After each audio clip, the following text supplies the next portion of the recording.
Are You OK Day is an annual day we have in Australia. This year it will be in September. And you might go, well, it's nowhere near September, Jane. Why are you doing a topic on this today? Because honestly, people are not okay. And today I want to talk about why you are not okay and why it's okay not to be okay and what you can do about it. So welcome along to today's episode of the FAQ Business Podcast, where we address why it is okay not to be okay every day. Welcome to the FAQ Business Podcast for business owners, covering 4 pillars: actionable education, inspiring leaders, businesses like you, and thought leadership, where we challenge your thinking. Hosted by myself, Jane Tweedy, I'm founder and lead trainer of FAQ Business Training, where we want to avoid you getting ripped off or ripping yourself off. We'll feature an amazing diversity of guests with lots to educate and inspire you. Let's jump into today's episode of the FAQ Business Podcast. I'm a trainer, a consultant, an advisor, a coach, so many things, and so many different things to different people. But in my line of work, I have crossed so many people that are really struggling. And let's face it, most of us are struggling at the moment. In today's episode, I want to look at why we are struggling and why it is okay to not be okay at the moment. To understand that you don't have to have survivor guilt if you haven't had things affect you as badly. You still have a right to be frustrated and annoyed and be exhausted. And let's face it, many of us are feeling that way at the moment. So that's what I want to talk about today. So first of all, let's recap the last few years. So this is about 2.5 years worth for those in Australia. In Australia in 2019, we started with quite substantial droughts. So we had terrible droughts and we were really suffering from a lack of water.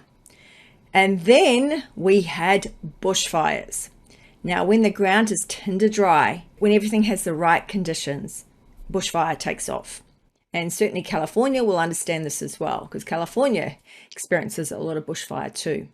But here in the Blue Mountains in New South Wales, on the mid-north coast and things, around Taree, there was a lot of bushfire. There was a lot of places damaged, and entire towns in some cases were badly affected by bushfire.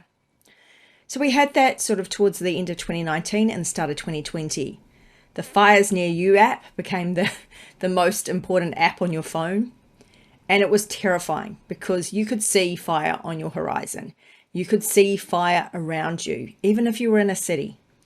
And it was very scary. And of course, the people living it closer, terrible. It has left a permanent repercussion of koalas, for instance, being added to the endangered list in New South Wales. Things like that are horrific, and it really makes you understand that this was a terrible thing that happened. But then what happened? In February 2020, why don't we just chuck a flood into the mix? So after all that dry weather, after all of that period of fire, then there was flooding. And people got caught with a bit of flooding. Then we went into 2020 proper and we're like, oh my gosh, what is next? Is it going to be a locust plague? And some of us kind of regretted saying that because, of course, then COVID hit.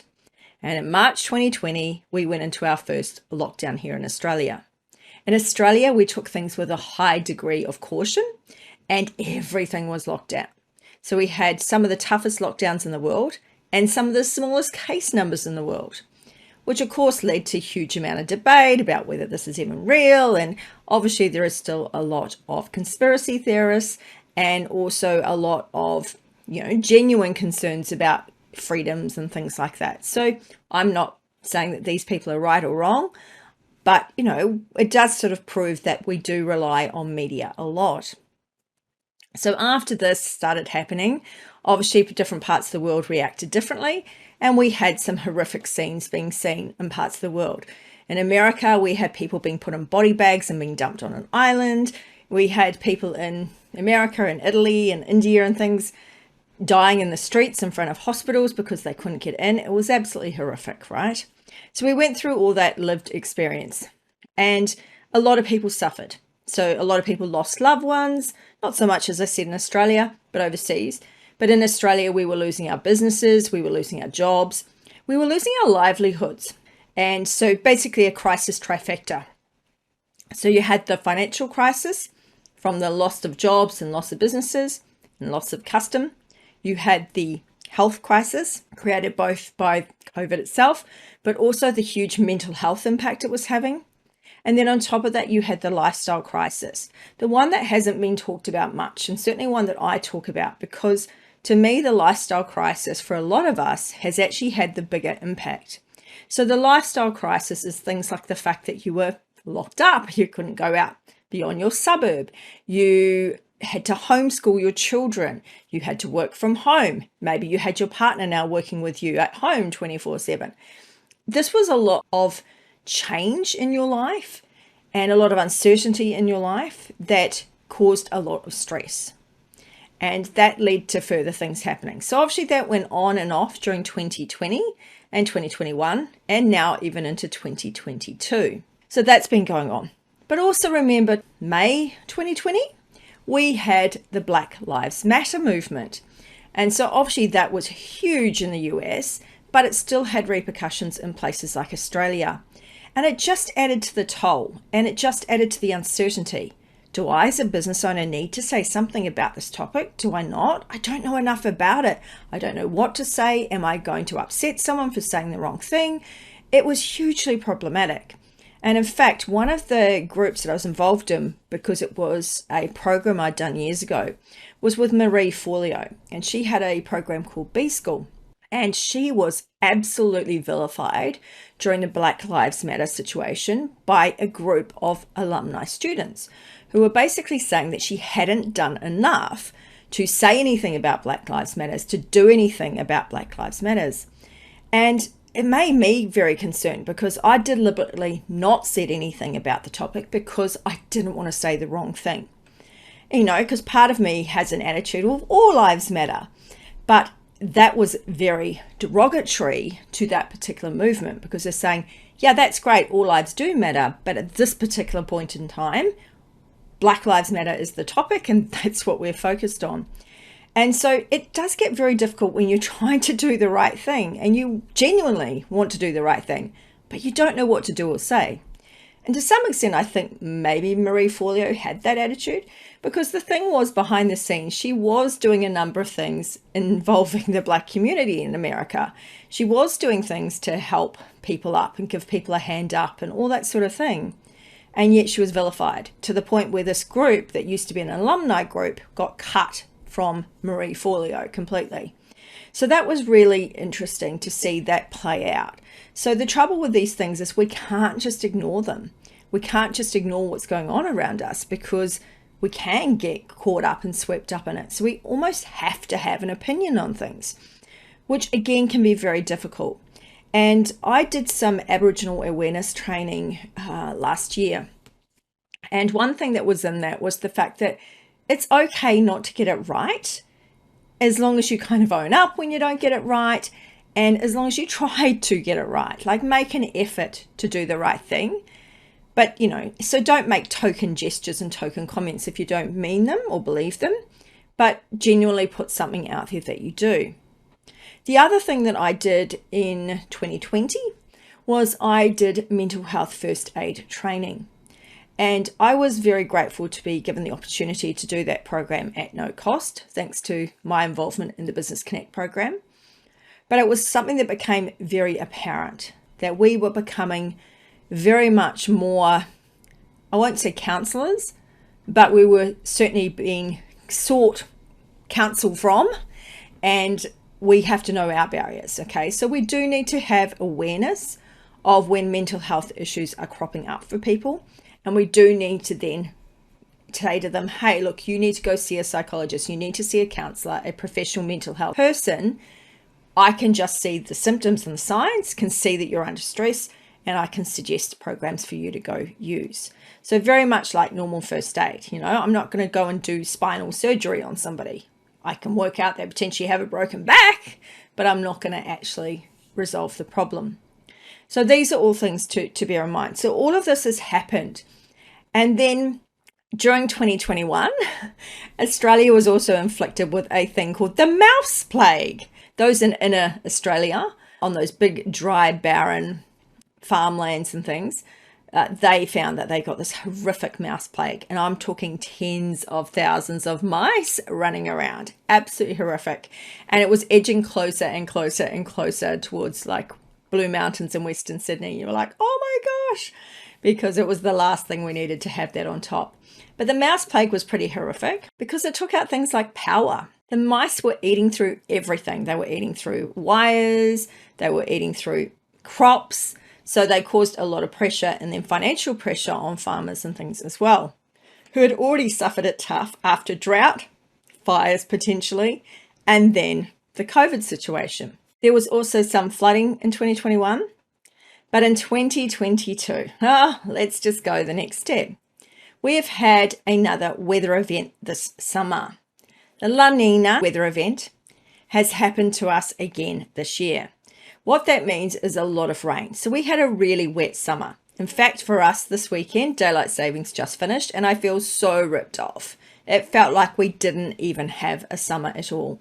We've had a lot of grey, wet, rainy days, including some periods of weeks at a time where it just poured. It poured and poured and poured to the point where even now, weeks after the last lot of flooding, our ground, our backyard is still a big boggy mess. If you walk through our backyard, you just sink because the water table is so high. The water is right up to the ground level. And so when it rains, every time it rains now, the water just pools on the top of it because it's got nowhere to go. This is causing massive issues. So it's caused massive issues for things like fruit and veggies because they're all gotten ruined in the storms and things.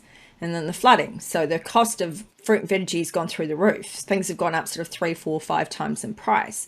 So it's pretty horrific. And the flow-on effect that has is obviously huge. Some people, though, got hit with these floods really badly. So in, for instance, the Hawkesbury, they have now experienced, some cases, 3 floods in 3 years. And it was horrific. They lost a lot. And you look at Lismore, the whole entire town basically got destroyed by the floods. Then they've recently just got hit again. And you're like, my gosh, can these poor people catch a break? So there is this thing called the 1% annual exceedance probability, the AEP, which gets mistakenly translated as a 1 in 100 year flood event. The reality is it's not 1 in 100 years. Okay, 1% averages out to that. But it doesn't mean that you are only going to get 1 in 100 years. And that's where people need to, stop getting hung up on that because it's a 1% annual exceedance probability. This year, there's a 1% chance that the flood levels are going to be exceeded. Same with next year. Got the 1% this year, therefore next year it's 0. That's not how it works. So that's been a bit of an issue because a lot of people have been hugely affected. But what it's also left people with, survivorship guilt, basically. You feel guilty because your house didn't suffer flood damage. You feel guilty because you feel miserable that your holiday house suffered flood damage, but your house didn't. You're not as bad as everyone else. The thing is, we're building up a survivorship type guilt. We're feeling that we can't feel what we feel about events because we don't have the right to, but we do. The other one that's hit us in Sydney particularly has been mould. So those that live up in northern Queensland will experience mould every year. They understand this. When you live in a tropical climate, you tend to get mould. And that was something I was told years ago by a tour bus operator. He said, people love to go to Queensland in the winter. And then they think, we'll move here. They move to Queensland and then they realize, oh my gosh, it's horrible here. It's so wet in Queensland, everything turns mouldy. Well, that's happened in Sydney recently. So a lot of people are opening up their closet one day and literally all their shoes in their closet are mouldy. So that is also creating issues. So there's a lot of mold from humidity and that potentially has flow-on effects to further health issues, all that sort of thing, particularly if you're asthmatic and you're allergic to mold, bad combination. We've also had a mozzie plague, if we haven't had enough. We've had the old mozzies come out, and there is some Japanese virus that has attached to the mozzies, and they are putting it around. So what does all that do? Oh, and of course, forgot, of course, what's going on in the Ukraine, what's going on there, the Ukraine-Russia conflict, and, you know, what side you believe, whatever is up to you. But the fact is it's causing huge unrest in the world. And particularly if we get things like China involved, it's going to cause even massive flow-ons. We still already have huge issues with supply chains. We have container ships that are just not running like they used to. We still don't have as many flights and carriers as we used to. So all of the stuff that's been transferred around the world is just not happening like it was. And then on top of that, when you get war and sanctions, obviously that potentially locks things up. Again, not what we need right now. So all of this stuff has combined to making us feel very uncertain and very troubled about, gosh, what is next? It just kind of feels like you start getting on an even keel, things even out, and then we're down on another cliff again. So that is happening. That is leading to a huge levels of stress. And I'm seeing people that are normally the sweetest, loveliest people just arcing up and firing at people. So be really mindful of that. Be where you can empathetic. Be where you can be kind and be patient, because often those blow-ups or those things that are happening are just a response to what's going on. The person can't cope. And then if you get fiery back at them, all that's happening is it's escalating the issue and potentially it's going to blow out of control. The other thing that's happening, and I certainly know this for me, you can probably tell by the bags under my eyes, is just we're tired. It has been a really tiring time. When you've constantly got worry and stress and concern and just a lot happening and a lot of people just struggling, it makes us really, really tired. And I know for me, I usually do an annual snorkeling holiday and I spend a week somewhere snorkeling on a tropical island or whatever, and I'm just like, oh, it's my place to zen. And I just haven't had that in the last few years. So definitely looking forward to a trip to Cook Islands or to Fitzroy Island later in this year to try and catch up on some of that, just that break that tiredness cycle. But what I want you to understand is it is okay that all of this stuff that's happened, even if you've only been on the periphery of it, even if you haven't been directly affected, it has affected you. It's affected your mind. It's affected your lifestyle. And it's okay to acknowledge that. It's okay to go, you know what? I feel crappy. I feel terrible. I feel exhausted. You don't need to feel guilty because the person next to you suffered so much more than you have. It is okay to feel these things. However, we don't want to dwell on these things. And that's where we end up with a problem. So what can we do to change things?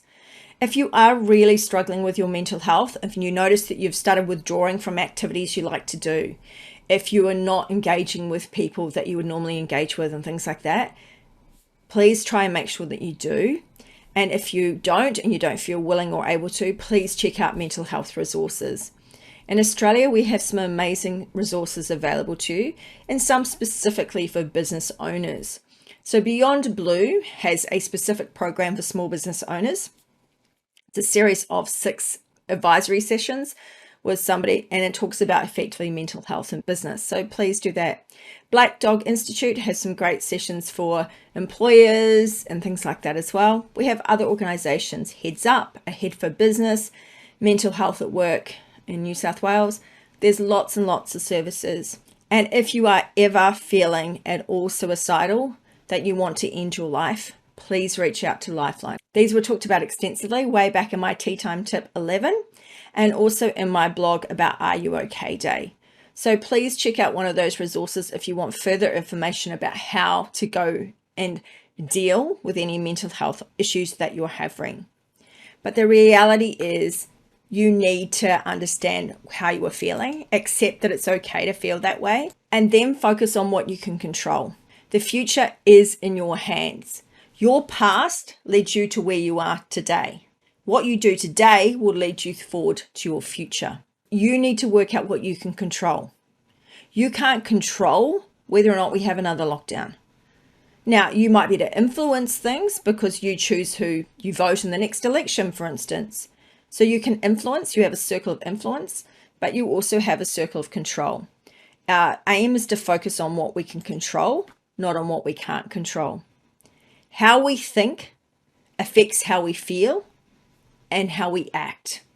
So if we change the way that we think and we accept things that are going on with us, we believe that we can get through the other side, and then we set up a plan to charge through, that is going to help us in the long run. So it's the ABC. Accept what you can't change. B, believe that you can get through to the other side.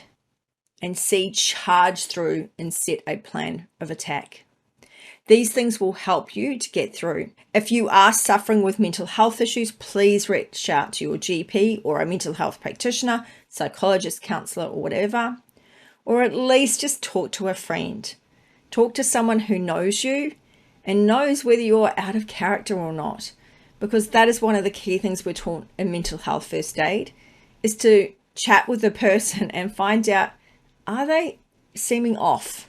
Are they out of character? Because if they are, that raises those flags that says, hey, maybe you need to deal with something.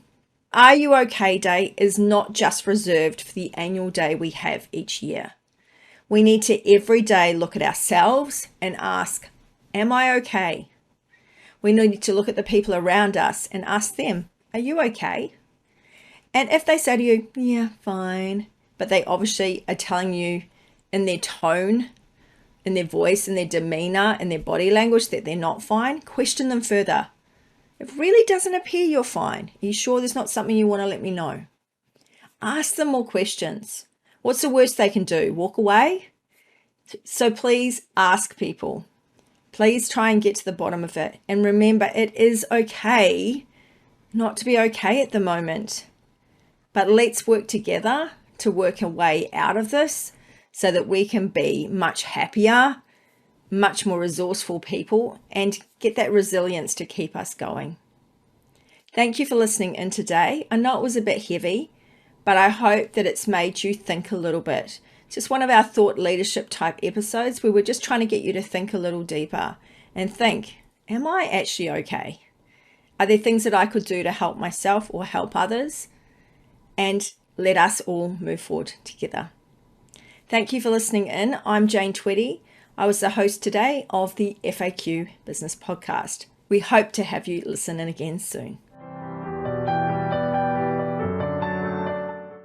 Thank you for listening to today's episode of the FAQ Business Podcast, available on all good podcast services. You can subscribe today via faqbusinesspodcast.com.au or directly on Apple iTunes, iHeartRadio, or Spotify. Subscribe, follow, share, and where able, review our podcast or leave us a comment on either YouTube or our blog page. Thanks for helping us to help you, the small to medium businesses who are growing and want to make a difference.